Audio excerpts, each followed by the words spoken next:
అభయ్ గారు, మీరు సిద్దిపేట అబ్బాయి. తరుణ్ భాస్కర్ తో వర్క్ చేయడం వల్ల నాకు నచ్చలేదు. నాకు జనరల్గా ఏదైనా నచ్చలేదంటే నాకు ఇంకా నేను ఆడ ఉండలేను. రీసెంట్ గా విజయ్ దేవరకొండ గారి ఎంగేజ్మెంట్ అయింది నేషనల్ క్రష్ రష్మిక గారితో. ఇద్దరు బ్యూటిఫుల్ పీపుల్. ఎవరికైనా ఇండస్ట్రీలో ఫస్ట్ లక్కే ఉండాలి. ఆపర్చునిటీస్ రావాలంటే నువ్వు ఏదైనా చెయ్యాలి. ఇంకా అక్కడ నుంచి నాకు ఒక సాలిడ్ బేస్ దొరికింది. ఒక స్కిట్ అనేది పర్ఫామ్ చేసి బీటెక్ లో ఆడియన్స్ ముందు నేను యాక్ట్ చేసిన. హాయ్ అభయ్ గారు, ఎలా ఉన్నారు? సూపర్. మీరు ఎట్లా? I'm good, thank you. Abhay గారు, మీరు సిద్దిపేట అబ్బాయి. సిద్దిపేట నుంచి టాలీవుడ్కి జర్నీ ఎలా జరిగింది? అసలు ఏంటి, ఏ స్టెప్ తీసుకున్నారు ఫస్ట్? బేసిక్ సిద్దిపేట తర్వాత బీటెక్ చేయడానికి అందరిలానే నేను సిటీకి వచ్చిన. బీటెక్ చేస్తున్నప్పుడు కొంచెం నాకు కల్చరల్ సైడ్ ఇంట్రెస్ట్ పెరిగింది. సో అట్లా నేను దాంట్లో డ్యాన్స్ కాంపిటీషన్లో పార్టిసిపేట్ చేయడము, స్కిట్స్ రాసి నేనే పర్ఫామ్ చేయడము. ఓకే. సో ఇట్లా అనుకోకుండా చేసిన అన్నట్టు. థియేటర్ యాక్టింగ్ అనేది ఒకటి ఉంటుంది అని థియేటర్ దాంట్లో జాయిన్ అయ్యి థియేటర్ కోర్స్ చేసి వాళ్ళతో పాటు కొన్ని స్కిట్స్ పర్ఫామ్ చేసి ఫస్ట్ అన్నపూర్ణలో జాయిన్ అయినా. అన్నపూర్ణ ఫస్ట్ యాక్టింగ్ స్టూడెంట్ నేను నాతో పాటు ఇంకో 8 మెంబర్స్ ఉన్నారు. యూట్యూబ్లో నా ఓన్ వీడియోస్ చేయడం స్టార్ట్ చేసిన. నేను నేర్చుకున్న స్కిల్స్ అన్ని ప్రొజెక్ట్ చేసుకుంటూ అట్లా అవి కొంచెం పాపులర్ అవుతున్న టైంలో బొమ్మల రామారావు అన్న ఒక సినిమా ఇండిపెండెంట్ ఫిలింకి నేను వెళ్ళాను. అంటే ఈ ప్రాసెస్ అంతలా ప్రియదర్శి పరిచయం అండి నాకు బొమ్మల రామారంలో. ప్రియదర్శి అదే టైంలో ఈ మూవీ అవుతున్న టైంలోనే పెళ్లి చూపులకు సెలెక్ట్ అయిపోయాడు. సెలెక్ట్ అయితే వాడు నేను చేస్తున్న యూట్యూబ్ వీడియోస్ ఏవైతే ఉన్నాయో అవన్నీ తనకు చాలా నచ్చి, మామ నేను ఒక మూవీ చేస్తున్నారా, దాంట్లో ఒక రోల్ ఉంది, ట్రై చేస్తావారా అంటే ఖచ్చితంగా చేస్తాం మామ, కానీ ఇప్పుడే తిరిగి వచ్చినా, ఏదో ఆడిషన్కి వెళ్ళి వచ్చినా రేపు పోతాం మామ అని అంటే, ఫస్ట్ పోరా చెప్పింది, మీ ఇంటి దగ్గరే ఉంటుంది ఇది, నేను అల్వాలో ఉంటున్నా మా చెల్లె వాళ్ళ దగ్గర, తరుణ్ వాళ్ళది కూడా దాని నియర్ బైలోనే ఉంటుండే, పోరా అని అంటే సరే వీడు ఇంత గట్టిగా చెప్తున్నాడు పోకపోతే బాగుండదు అని చెప్పేసి పోయి అట్లా పెళ్లి చూపులు ఆడిషన్ ఇచ్చిన. ఇంకా అక్కడ నుంచి నాకు ఒక సాలిడ్ బేస్ దొరికింది. ఇంకా అక్కడ నుంచి జర్నీ అట్లా వెళ్తా వచ్చింది. Okay. So first journey Tarun Bhaskar గారితో జరిగింది. ఎలా అనిపించింది ఆయన డైరెక్షన్? సో ఆయనతో వర్క్ చేయడం ఎలా? యాక్చువల్గా తరుణ్ భాస్కర్ తో వర్క్ చేయడం వల్ల నాకు యాక్టర్కి తరుణ్ ఇచ్చే ఫ్రీడమ్ అది వేరే వాళ్ళు ఇవ్వకపోయేసరికి కొంచెం అటు ఇటు అవుతూ ఉంటుంది ఎవరికైనా కూడా. సో తరుణ్ చాలా ఫ్రీడమ్ ఇస్తాడు, చాలా నమ్ముతాడు. ఎనీ టెక్నీషియన్ తరుణ్ గట్టిగా నమ్ముతాడు. యాక్టర్ అనే కాదు, ఎవరినైనా వాళ్ళ 100% వాళ్ళ టాలెంట్ని తీసుకోవడంలో తరుణ్ ఎక్స్పర్ట్. సో మీరు ఇండస్ట్రీ వాళ్ళు ఇచ్చే రెస్పెక్ట్ నచ్చి ఇండస్ట్రీలోకి వచ్చారు, ఇదంతా నచ్చి వచ్చారు. సో ఫస్ట్ స్టెప్ తీసుకున్నప్పుడు ఏదైనా రిస్క్ అనిపించిందా? ఎందుకు వచ్చాను అని అట్లా ఏదైనా రిగ్రెట్ ఫీల్ అయినా? రిస్క్ అంటే ఇప్పటికి కూడా రిస్కే. ఓకే. ఇండస్ట్రీ అనేది అన్సర్టైన్, ఎప్పుడు మనకు ఫేమ్ వస్తుందో లేదు. ఎప్పుడు టు బి ఫ్రాంక్, నేను చేసిన నెంబర్ ఆఫ్ ఫిలిమ్స్కి, హిట్ అయిన ఫిలిమ్స్కి నా కెరీర్ ఇంకా చాలా ముందుకే వెళ్ళుండాల్సింది. బట్ అన్ఫార్చునేట్లీ ఎక్కడో నాకు ఇంకా లక్ అనేది నాకు ఇంకా రాలేదని ఫీలింగ్. ఎందుకంటే నేను గట్టిగా బ్లైండ్గా నమ్మేది, నీకు టాలెంట్ ఉన్నా లేకపోయినా లక్ ఉండాలి ఇండస్ట్రీలో ఉండాలంటే. కన్ఫర్మ్గా నీకు లక్ ఉంటే, నీకు టాలెంట్ లేకున్నా ఎట్లో ఒకటి వెళ్ళిపోతూనే ఉంటావు. ఫస్ట్ టైం నేను అరే మనకి ఒక అంటే మన సైడ్ కొంచెం తిరుగుతుందని అనిపించింది ఛాంపియన్ మూవీతోటి. ఎందుకంటే ప్రదీప్ అన్న నాకు మెసేజ్ చేసిండు, అబ్బాయి ఏం చేస్తున్నారా అని కరెక్ట్ టైంలో. నేను అప్పుడే నా స్క్రిప్ట్ ఫినిష్ అయిపోయి సెకండ్ డైరెక్షన్ స్టార్ట్ చేద్దామని చెప్పి నేను ఆ స్క్రిప్ట్ దాంట్లో ఉన్నా. అన్న ప్రస్తుతానికి అయితే స్క్రిప్ట్ రాస్తున్నా, ఖాళీగానే ఉన్నా అని. రా అని అన్నాడు, వెళ్ళిన కలిసిన, ఒక మంచి క్యారెక్టర్ ఉంది అన్నాడు, చెప్పిండు. అండ్ అది షూట్లో ఇంకా ఇంప్రూవైజ్ అయితే వెళ్ళింది. సో అంటే అరే నాకు ఇది వస్తే బాగుండు, లేకపోతే నాకు అంటే ఒక పెద్ద బ్యానర్లా, ఒక పెద్ద సినిమాలో మనం ఒక మంచి రోల్ చేయాలి అనేది నాకు ఎప్పటి నుంచో ఉండే. గీతా గోవిందం చేసిన, ఆ తర్వాత మళ్ళీ అంత పెద్ద బ్యానర్లో చేయలేదు, అంటే పెద్ద రోల్ చేయలేదు. నేను సాహో చేసినా కానీ చాలా చిన్న రోల్. సో అది నాకు ఛాంపియన్లో వచ్చింది. అమ్మాయి ఫైనల్లీ మన సైడ్ తిరుగుతుంది లక్ అనేది అని ఒక చిన్న సాటిస్ఫాక్షన్ వచ్చింది. బట్ నేను రియలైజ్ అయింది ఏంటంటే ఈ జర్నీలో నేను ఎందుకు వచ్చినా అని ఎప్పుడు అనుకోలే. నేను ఫిక్స్ అయింది ఏంటంటే నాకు ఇది ఒకటే వచ్చని ఫిక్స్ అయినా. అండ్ మీలో చాలా టాలెంట్స్ ఉన్నాయని చెప్పి మేము విన్నాము. మీరు రైటింగ్ చేస్తారు, అలాగే డైరెక్షన్ చేస్తారు, యాక్టింగ్ చేస్తారు. యాక్టింగ్కి ఈ రెండు ఎలా హెల్ప్ అయ్యాయి మీకు కెరీర్లో?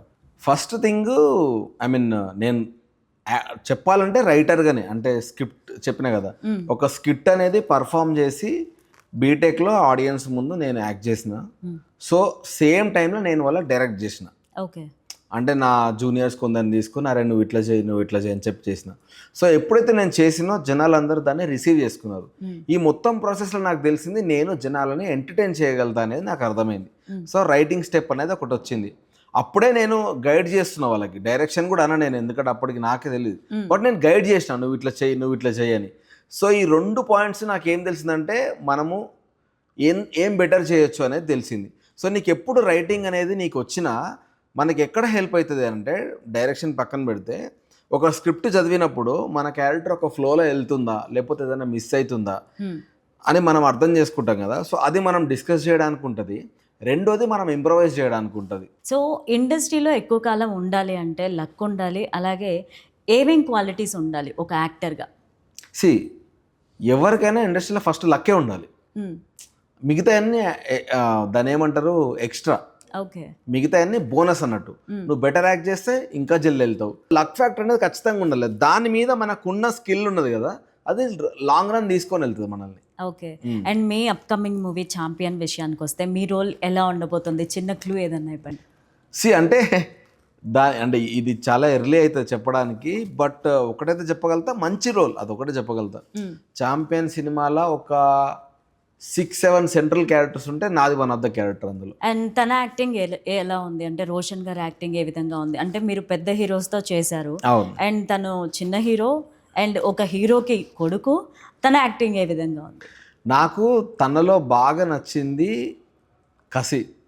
అంటే చెయ్యాలి అన్న అది ఉంటుంది కదా, అంటే నేను చేసిన దాంట్లో తను చాలా గ్రో అవుతాడని చెప్పగలుగుతాను నేను. అదొక్కటే నేను అబ్జర్వ్ చేసిన. ఎందుకంటే వెరీ ప్యాషనేట్. మళ్ళీ ఏదైనా సీన్ ఏదైనా ఉందా రిహార్స్ చేస్తూ ఉంటాడు. చేసేటప్పుడు ఎట్లా వస్తుంది ఆ క్యూరియాసిటీ ఎప్పుడు ఉంటుంది. 24/7 నేర్చుకొని రెడీ ఉంటాడు. నేను ఆయన ఎక్కువ అప్రిషియేట్ చేసింది ఫైట్స్లో. ఏం దెబ్బలు తలగని పట్టించుకోడు, బాగా కష్టపడతాడు, and very good looking. So ఒక మంచి సాలిడ్ పవర్ ప్యాక్డ్ యాక్టర్ అవుతాడు తను మాత్రం డెఫినెట్ గా. తను ఒక పెద్ద హీరో కొడుకు. ఇప్పుడు అసలు అది ఎక్కడ చూపించారు అసలు జీరో.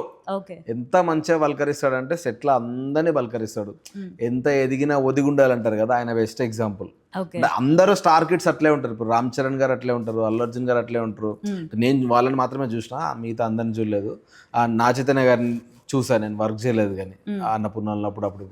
సో వాళ్ళు ప్రాపర్, అంటే ఎట్లా అంటే ఎవ్వరూ వాళ్ళను ఇట్లా ఏలెత్తి చూపించేది మాత్రం లేదు. ఏ బ్యాడ్ క్వాలిటీ కూడా లేదు. చాలా మంచోడు, అది మాత్రం అప్రిషియేట్ చేయాలి. అండ్ అందరిని ఒకలా ట్రీట్ చేస్తాడు, అది మాట్లాడతాడు. మనం మాట్లాడించినామంటే చాలా బాగా మాట్లాడతాడు. ఓకే. అంటే షూటింగ్ టైంలో మీరు ఎలా ఎంజాయ్ చేస్తూ ఉంటారు? షూటింగ్ మొత్తం ఫన్నే మాకు. ఒక ఫైట్స్ వచ్చినప్పుడు తప్ప మిగతా అంతా ఫన్నే. ఎందుకంటే ఇప్పుడు ఫైట్స్ అనుకో, ఇప్పుడు వాళ్ళంటే కొంచెం ట్రైనింగ్ తీసుకొని ఉండుంటారు, వాళ్ళ బాడీ ఫ్లెక్సిబిలిటీ ఉంటుంది. మనం అట్లా కాదు. మా fight master Peter Heinz master. So ఇక ఆయన అసలు మామూలు హైపర్లో ఉండడు. అంటే సెట్లో వీళ్ళందరూ ఏడిపిస్తూ ఉంటారు. లొకేషన్ రాగానే డైరెక్షన్ టీం అన్న ఈరోజు ఫైట్ లేదులే అంటుండే. అనుకుంటుండే అట్లుండే. ఓకే. సో మీరు డైరెక్టర్గా ఒక మూవీ తీశారు, అండ్ ఆ మూవీ మీ నాన్నగారు లాస్ట్ చూడడం జరిగింది. మీకు ఎలా అనిపించింది ఆ టైంలో? అంటే నన్ను ఫస్ట్ నుంచి తను చనిపోయేంత వరకు కూడా నన్ను కంప్లీట్గా సపోర్ట్ చేసింది మా నాన్ననే. నాకు ఎప్పటికీ ఒక ఫీలింగ్ ఉంటుంది. అంటే నేను ఆయన కళ్ళ ముందు సక్సెస్ అవ్వలేదన్న ఒక బాధ నాకు డెఫినెట్గా లైఫ్ టైం ఉంటుంది. ఇప్పుడు ఏదొచ్చినా కూడా అది అంత పెద్ద కిక్ ఇవ్వదు నాకు. కాకపోతే ఏంటి అని అంటే సక్సెస్ చూడలేదు, యాక్టర్గా నా సక్సెస్ చూసిండు. నేను చేసిన సినిమాలు అదొక్కటే చిన్న సాటిస్ఫాక్షన్. డైరెక్టర్గా అఫ్కోర్స్ ఆయన చూడలేకపోయిండు, కానీ he was very happy with the film. So ఆయన కొన్ని కరెక్షన్స్ చెప్పాడు అప్పుడు నాకు, ఇవి చేస్తే బాగుంటుందా సినిమాలో, ఇవి చేయండి అన్నప్పుడు నేను అవి షూట్ చేద్దామని అనుకున్నా. బట్ మనకి ఫార్మాలిటీస్ ఉంటాయి కదా, అంటే డాట్స్ అండ్ క్రిమేషన్ అయిపోయిన తర్వాత గుండు కొట్టించుకోవాలి, ఇవన్నీ ఉంటాయి. సో నేనేం చెప్పిన అంటే, నాకు ఇవి చెప్పిండు డాడీ, ఇవి చెప్పిన తర్వాత ఇవి షూట్ చేసేసిన తర్వాత చేసుకుంటానంటే వద్దు, ఇంకా ఫార్మాలిటీస్ పెద్దోళ్ళు ఎట్లుంటారు. సో ఇప్పుడు నా ఎమోషన్ కంటే ఇంకా ఆ రిచువల్స్ అవన్నీ ఇంపార్టెంట్ అని ఫైట్ చేస్తూ ఉంటారు. కాబట్టి నేను అనుకున్నా ఇంకా సరేలే దీన్ని ఇంకేం చేయలేము, నా చేతిలో ఏం లేదని అనుకొని లాస్ట్లో ఇంకా ఒక చిన్న, మీరు చూస్తే ఒక చిన్న దీన్ని ఏమంటారు మెసేజ్ ఇచ్చిన జనాలకి. ఆ మెసేజ్ అనే పాయింట్ ఏదైతే ఉందో దాని మీద మా డాడీ సినిమా అంతా వర్కౌట్ చేయమన్నాడు. ఓకే. బట్ అప్పటికే నేను గుండు కొట్టించుకున్నాను, నేను ఏం చేయలేను. మళ్ళీ నా హెయిర్ ఆ లెవెల్ పెరగాలంటే కనీసం ఒక 5-6 నెలలు అవుతుంది.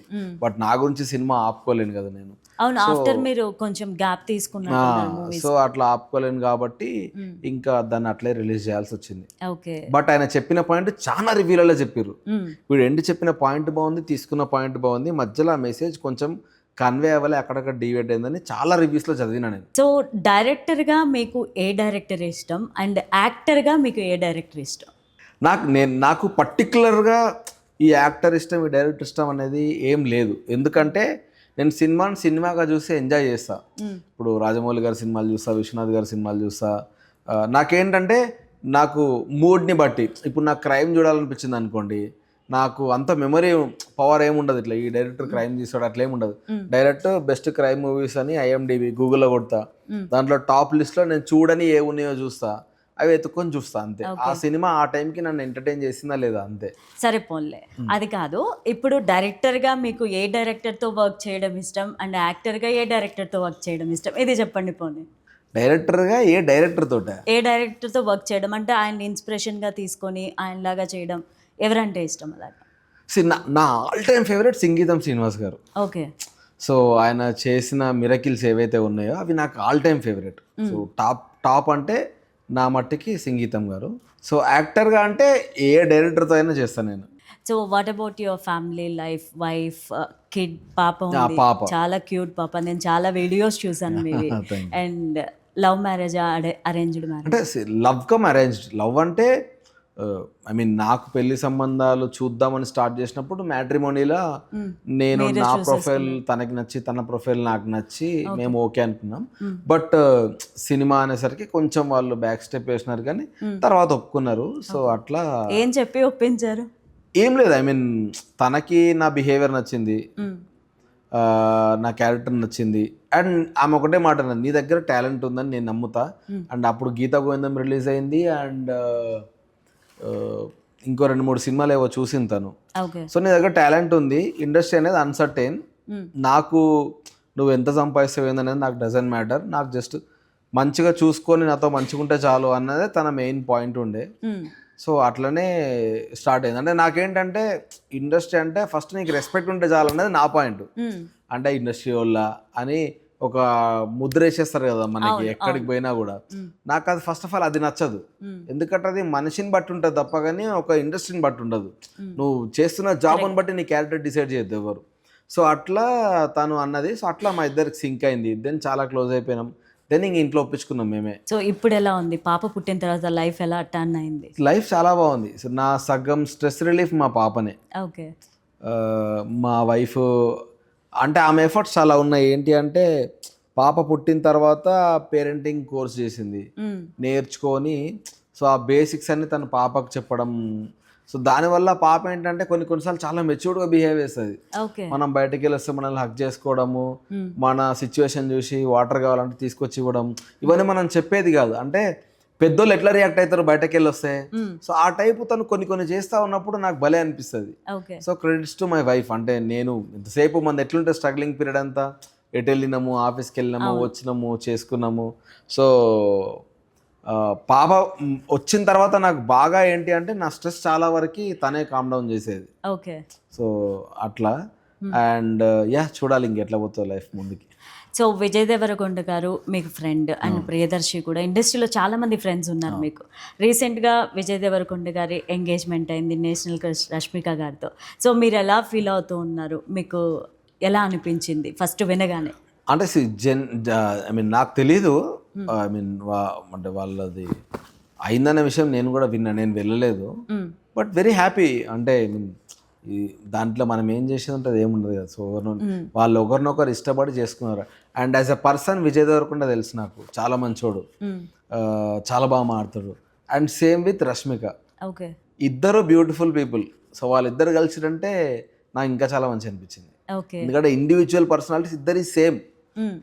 సో ఆ హ్యాపీ పీపుల్ కలిసిరంటే ఇంకా చాలా హ్యాపీగా ఉంటుంది వాళ్ళ లైఫ్. అండ్ మీరు బిగ్ బాస్ 8లో పార్టిసిపేట్ చేశారు అండ్ ఇప్పుడు బిగ్ బాస్ 9 జరుగుతుంది. ఇప్పుడు చూస్తూ ఉన్నారా బిగ్ బాస్? చూస్తారా? చూడ అసలు ముందు కూడా చూడలేదు. ఓకే, చూడకుండానే షోకి వెళ్ళిపోయా. షోకి ఎందుకు వెళ్ళినా అంటే నాకు ఐడియా ఇష్టం. ఓకే, బిగ్ బాస్ అనే షో ఏంటి అసలు ఏంటి అంటే అని తెలుసుకోవడం. ఆ ఐడియా ఇష్టం. అంటే 10 మందిని ఒక దగ్గర పడేస్తే అసలు మనం ఉంటామా, ఉండగలుగుతామా అన్న ఐడియా చాలా ఇష్టం.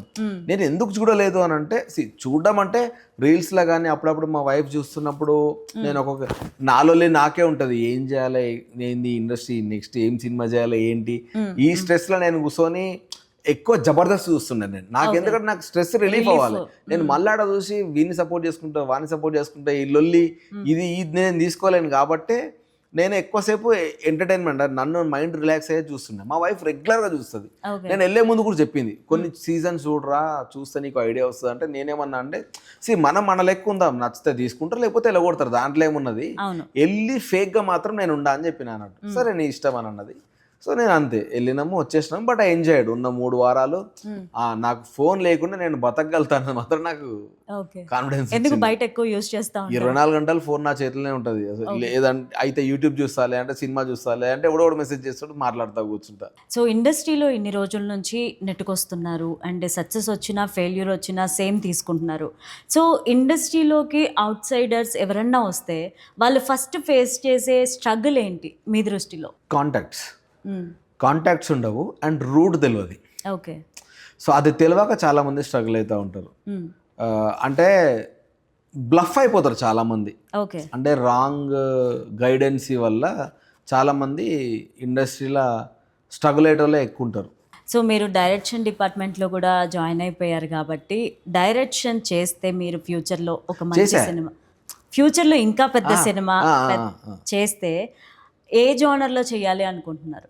రామ్ కామ్ ఒకటి రాసా, ఇంకోటి ఒక ఫ్యామిలీ డ్రామా రాసా, ఒకటి క్రైమ్ వెబ్ సిరీస్ రాసా, ఇంకోటి గ్యాంగ్స్టర్ ఫిలిం రాసా. ఓకే, సో ఈ 4 నా దగ్గర రెడీ ఉన్నాయి. Mostly either rom com or crime web series start అవుతుండొచ్చు త్వరలో. ఓకే, అది రెండిట్లలో ఏది స్టార్ట్ అయినా నెక్స్ట్ ఒకటి గ్యాంగ్స్టర్ ఫిలిం ఒకటి రాస్తున్నా. నేను అన్న ఇంకో 2 ఫ్రెండ్స్, ముగ్గురం కలిసి, కిషోర్ అని, రమ్మి అని, మేము ముగ్గురం కూర్చొని రాస్తున్నాము. సో అది పెద్ద scale. Okay, so OTT and theatre దేనికి ఎక్కువ ప్రిఫరెన్స్ ఇస్తారు మీరు? అట్లేం లేదు, సినిమా ఎక్స్పీరియన్స్ కంప్లీట్లీ వేరే అండి. OTT is completely different.